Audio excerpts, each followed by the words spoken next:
প্রযুক্তি উদ্যোক্তা ইলন মাস্কের প্রতিষ্ঠান স্পেসএক্সের একটি রকেট দুর্ঘটনায় কবলিত হয়েছে। স্পেসএক্স ফ্যালকন 9 রকেটের দুর্ঘটনা ঘটেছে বলে জানা গেছে। যুক্তরাষ্ট্রের ক্যালিফোর্নিয়া থেকে উৎক্ষেপণের পর বিস্ফোরিত হয় রকেটের ইঞ্জিনটি। রকেটটি 20টি স্টারলিংক স্যাটেলাইট বহন করছিল। স্টারলিংক কর্তৃপক্ষ বলছে, ফ্যালকন 9 রকেট উৎক্ষেপণের কিছুক্ষণ পরেই ওপরের অংশ বিকল হয়ে যায়। তরল অক্সিজেন লিক হয়ে ইঞ্জিন বন্ধ হয়ে যায়। ইঞ্জিন বিকল হওয়ার পর ফ্লাইট কন্ট্রোলাররা উচ্চতর কক্ষপথে নিয়ে যাওয়ার চেষ্টা করলে শেষ পর্যন্ত ঠিক কক্ষপথে স্যাটেলাইটগুলো পাঠানো যায়নি।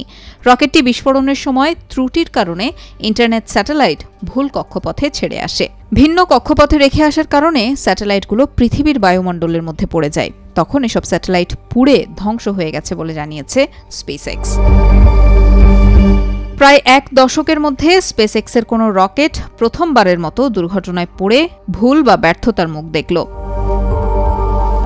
ফ্যালকন 9 রকেট থেকে কক্ষপথের নিচের অংশে পৃথিবীর ওপরে মাত্র 84 মাইল ওপরে অর্ধেক উচ্চতায় ছেড়ে দেওয়া হয় স্যাটেলাইটগুলো।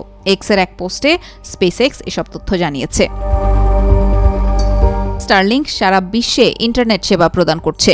বিশ্বের সবচেয়ে প্রত্যন্ত কোণেও গ্রাহকদের ইন্টারনেট সেবা দিচ্ছে স্টারলিংক। সর্বশেষ 2015 সালে উৎক্ষেপণের সময় এমন এক দুর্ঘটনা ঘটেছিল।